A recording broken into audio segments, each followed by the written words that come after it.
بسم اللہ الرحمن الرحیم۔ السلام علیکم۔ اپنے فیس بک اور یوٹیوب چینل کے ساتھ میں ہوں رزین حیدر مظہر۔ ناظرین، سب سے پہلے آپ کو اپنے اس چینل پہ خوش آمدید کہوں گا۔ ناظرین، عمران خان صاحب سرخرو ہو گئے ہیں، اور جو لوگ عمران خان کو گرفتار کرنا چاہتے تھے وہ اس وقت مایوسی کا شکار ہیں۔ اب کیا وجہ بنی کہ پوری رات کوششیں کرنے کے باوجود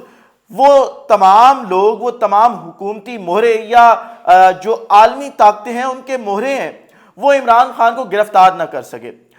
ناظرین، آپ نے دیکھا کہ کل جس وقت بات کی گئی کہ اب عمران خان کو گرفتار کیا جائے گا تو لوگوں نے بڑی تعداد میں بنی گالہ پہنچنا شروع کر دیا، اور ہم نے دیکھا کہ پوری رات تقریباً آج صبح 10 بجے تک جو ہے، بلکہ ابھی شام دوپہر تک کی یہ بات ہے کہ لوگوں نے بنی گالہ کو ایک قلعہ بنا دیا، اور پورے پاکستان سے لوگ وہاں پہ اکٹھے ہو چکے تھے۔ میں نے خود لاہور سے، فیصل آباد سے، جھنگ سے، ان شہروں سے بھی لوگوں کو بنی گالہ جاتے دیکھا ہے، جو رات یہاں سے نکلے اور صبح وہاں پہ پہنچے ہیں۔ اور جس طریقے سے قوم نے کل عمران خان صاحب کا پہرا دیا ہے، اس کی ماضی کے اندر کوئی جو نظیر ہے وہ نہیں ملتے۔ بات یہ ہے کہ دو قسم کے لوگ ہوتے ہیں، ایک ڈٹ جاتے ہیں، دوسرے فرار ہو جاتے ہیں۔ عمران خان صاحب سے پہلے بھی وزرائے اعظم ایسے گزرے جن کے اوپر FIR کروائی گئی، جن کو بلیک میل کرنے کی کوشش کی گئی، جن کو جو ہے وہ دبانے کی کوشش کی گئی، لیکن وہ لوگ دب گئے، وہ اپنی جان بچا کے جو ہے وہ ملک سے فرار ہو گئے اور لندن جا کے بیٹھ گئے۔ لیکن خان کو جب اقتدار سے نکالا گیا تو خان عوام میں گیا، اور پھر تاریخ نے دیکھا کہ جو عمران خان اقتدار سے نکلنے کے بعد اپنی عوام میں گیا تھا، اس عوام نے اس خان کی لاج رکھی، اور جب اس کو گرفتار کرنے کی بات کی گئی تو وہ تمام کے تمام لوگ جو تھے وہ سڑکوں پر نکل آئے، اور بڑی تعداد میں لوگوں نے اس کے گھر کا گھیراؤ کیا تاکہ پولیس کسی بھی طریقے سے وہاں پر نہ جا سکے۔ اس کے بعد ناظرین، اگلی خبر جو آپ تک پہنچانی ہے وہ یہ ہے کہ اسلام آباد ہائی کورٹ نے عمران خان کو 3 روزہ جو ہے وہ راہداری ضمانت دے دی ہے۔ راہداری ضمانت کا مطلب یہ ہوتا ہے کہ عمران خان صاحب کے اوپر، کیونکہ اس وقت جو دہشت گردی ایکٹ ہے اس کے تحت دفعات لگائی گئی ہیں، 780 لگائی گئی ہے، تو اس کا ٹرائل یا اس کے تمام معاملات جو دہشت گردی کی عدالتیں ہیں ان کے اندر ہونا ہے۔ اب جب وہ وہاں پہ ہونا ہے تو عمران خان صاحب کو یہ خدشہ تھا کہ وہاں پہ اگر وہ جائیں گے تو انہیں گرفتار کیا جائے گا، اور عمران خان صاحب شامل تفتیش ہونا چاہتے تھے، عمران خان صاحب جو ہے وہ عدالت کے سامنے پیش ہونا چاہتے تھے، اس لیے اسلام آباد ہائی کورٹ سے جو ہے وہ 3 دن کی راہداری ضمانت دی گئی ہے، یعنی ان 3 دنوں میں 25 تاریخ سے پہلے تک جو ہے وہ عمران خان کسی بھی وقت جا کر جو عدالتیں ہیں اس کی دہشت گردی کی وہاں پہ پیش ہو سکتے ہیں اور وہاں سے ضمانت حاصل کر سکتے ہیں۔ جب عمران خان ضمانت لینے کے لیے پہنچے تھے وہاں پہ بھی بڑی تعداد میں لوگ موجود تھے، تاکہ حکومت جو یہ اس وقت ہمارے گھسپیٹھیے بیٹھے ہوئے ہیں ان کے کسی بھی حد کنڈے کو جو ہے وہ کامیاب ہونے نہ دیا جائے۔ اور یہی وجہ ہے کہ انہوں نے یہ جو ٹیسٹ کیا تھا کہ عمران خان کو اگر گرفتار کرتے ہیں تو کیا ہوتا ہے، ان کو پتہ لگ گیا اب کہ عمران خان لوگوں کی حد ہے، اور یہ وہ ریڈ لائن ہے، اگر کراس کی گئی تو پھر عوام سڑکوں پہ ہوگی، پھر تحریر اسکوائر بھول جائیں گے لوگ، پھر انقلاب ایران بھی لوگ بھول جائیں گے، پھر صرف جو پاکستان کا انقلاب ہوگا وہ لوگ جو ہے وہ یاد رکھیں گے۔ اگلی خبر کا تعلق جو ہے وہ شہباز گل سے ہے، اور آج شہباز گل نے تمام اداروں کو اور اس امپورٹڈ حکومت کو عدالت میں کھڑے ہو کے ننگا کر دیا ہے۔ وہ کس طریقے سے ننگا کیا ہے کہ تمام کے تمام ادارے اور حکومت یہ کہہ رہے تھے کہ شہباز گل پہ تشدد کیا ہی نہیں گیا، اور جو چوچے ہوتے ہیں نا ان کے پہرے پہ جو بلی کو بٹھایا گیا تھا AG صاحب کو اسلام آباد کے کہ آپ نے اس کی میڈیکل رپورٹ پیش کرنی ہے، وہ میڈیکل رپورٹ تو آئی لیکن اس کے اندر تشدد کا کہیں دور دور تک ذکر نہیں تھا۔ لیکن یہاں پہ ایک اور چیز کی انٹری ہوتی ہے، اور وہ اس رپورٹ کی انٹری ہوتی ہے جو اسلام آباد کے علاوہ راول پنڈی کی اڈیالہ جیل میں ہوئی تھی، جو اڈیالہ جیل کے ڈاکٹرز نے رپورٹ کی تھی۔ اس کے اندر تشدد کا صاف صاف ذکر تھا کہ شہباز گل کے اوپر جو ہے وہ تشدد کیا گیا ہے، جسمانی تشدد بھی کیا گیا اور جنسی تشدد بھی کیا گیا ہے۔ اب یہاں پہ 2 رپورٹ سامنے آتی ہیں اور حساب برابر ہو جاتا ہے کہ جی ایک جگہ کہہ رہی ہے کہ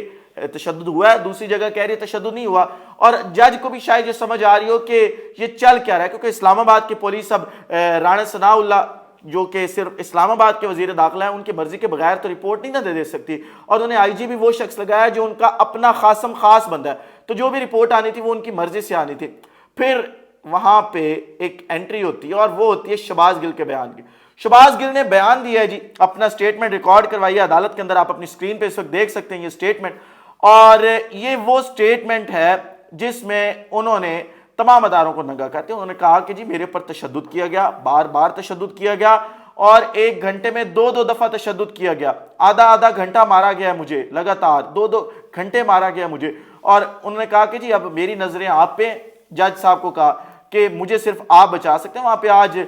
بابر اعوان صاحب نے بڑے کھل کے دلائل دیے، انہوں نے کہا کہ جی آپ نے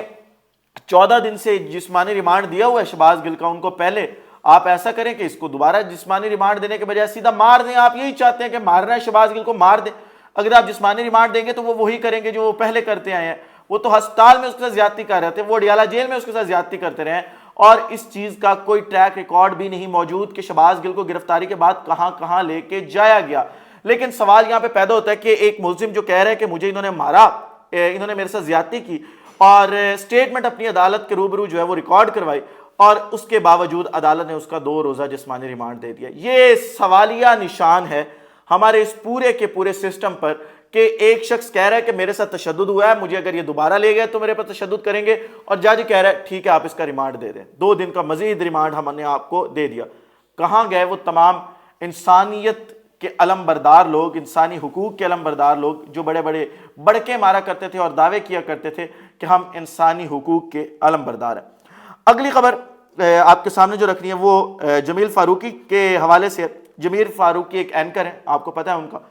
ان کو گرفتار کر لیا گیا، اور گرفتار ان کے ایک ویلاگ کی وجہ سے کیا گیا جو انہوں نے شہباز گل کے اوپر ویلاگ کیا تھا، اور بتایا تھا کہ شہباز گل کے اوپر کس قسم کا جو ہے وہ ٹارچر کیا گیا۔ اور آپ اس وقت اپنی سکرین پہ ایف آئی آر دیکھ سکتے ہیں۔ اس ایف آئی آر کے اندر جو مدعی ہے وہی مدعی ہے جس نے عمران خان کے اوپر جو مقدمہ ہے وہ بھی کروایا۔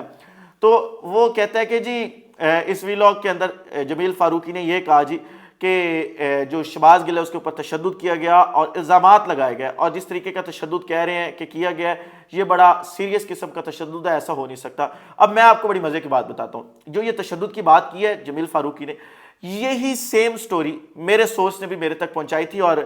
شاید ان کا اور میرا سورس جو ہے وہ سیم ہو۔ انہوں نے بتایا تھا کہ کس طریقے سے شہباز گل کے اوپر تشدد کیا گیا، اور پیمز کے ڈاکٹر صاحب ہیں، میری ان سے بات ہوئی، انہوں نے بھی مجھے ان تمام چیزوں کی تصدیق کی کہ شہباز گل کے ساتھ یہ سارا کچھ کیا گیا۔ اور جو مرچوں والی بات ہے یہ کوئی نئی بات نہیں تھی، مرچوں والی بات بالکل حقیقت پہ مبنی ہے، اور یہ پولیس یہ تمام چیزیں کرتی ہے۔ جب یہ اٹھاتے ہیں کسی شخص کو، اس کے ساتھ یہ سارا کچھ کرتے ہیں۔ مرچوں والی بات غلط نہیں کی تھی اس نے، اس کا قصور صرف اتنا ہے کہ اس نے آواز اٹھائی، اس نے جو انسانی حقوق پامال ہو رہے تھے پاکستان میں، اس نے ان کے اوپر آواز اٹھائی، اور اس نے کہا کہ یہ غلط ہو رہا ہے، اس کے اوپر آواز اٹھانی چاہیے، اور تمام اداروں کو اس کے اوپر جو ہے وہ کارروائی کرنی چاہیے کہ یہ ہو کیا رہا ہے یہاں پہ۔ لیکن انہوں نے کیا کیا کہ انہوں نے جمیل فاروقی جس نے اس کے اوپر انسانی حقوق کے لیے آواز اٹھائی، اس کی آواز بند کروانے کے لیے ایک جھوٹا مقدمہ درج کیا، اور اس کو جو ہے وہ کراچی سے کل گرفتار کر لیا گیا رات دیر تک۔ کافی دیر ان کا ٹویٹر جو ہے وہ کیونکہ نہیں چل رہا تھا، ہم لوگ یہی سمجھ رہے تھے کہ شاید کوئی مسئلہ بن گیا، اور وہی ہوا کہ ہمیں رات جو لیٹ نائٹ ہمیں پتہ چلا کہ جو جمیل فاروقی ہیں ان کو گرفتار کر لیا گیا۔ اب ایک شخص ہیں جی اعزاز سید صاحب، نون لیگ پرو، اور آج کل اور بھی بڑی گودوں میں بیٹھے ہوئے ہیں۔ یہ اعزاز سید صاحب ایک سٹوری بریک کرتے ہیں اور کہتے ہیں کہ جی ایک یوٹیوبر جو ہے وہ گرفتار ہونے والا ہے۔ اب مجھے یہ نہیں پتا کہ ان کا یہ سورس کیا تھا،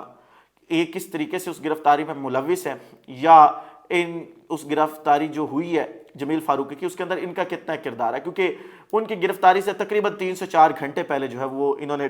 یہ ٹویٹ کر دیا تھا کہ ایک یوٹیوبر جو ہے وہ گرفتار ہونے والا۔ آپ اپنی اسکرین پہ جو ہے وہ اس کا اسکرین شاٹ بھی دیکھ رہے ہیں۔ اب جی جو عدالت ہے اس کے اندر پیش کیا گیا، کیونکہ مقدمہ جو ہے وہ تھانہ رمانہ اسلام آباد میں درج تھا، اور کراچی سے جو ہے وہ ان کو گرفتار کیا گیا تھا، تو 3 دن کا راہداری ریمانڈ جو ہے وہ ان کو دے دیا گیا ہے پولیس کو، کہ وہ انویسٹیگیشن کے لیے انہیں اسلام آباد لے کے آ سکتے ہیں اور اسلام آباد آ کے ان کی انویسٹیگیشن کر سکتے ہیں. اس کے بعد اگلا پروسیس جو ہے وہ شروع ہوگا. اب تک کی یہ تمام تر تفصیلات تھی جو میں نے آپ کے سامنے رکھ دی ہیں. اس ولاگ سے اتنے. اگلے ولاگ میں دوبارہ ملاقات ہوتی ہے. اپنا خیال رکھیں، اپنے ارد گرد کے لوگوں کا خیال رکھیے. وطن عزیز پاکستان کا خیال رکھیے. اس وطن عزیز پاکستان کا اللہ حامی و ناصر ہو. پاکستان زندہ باد.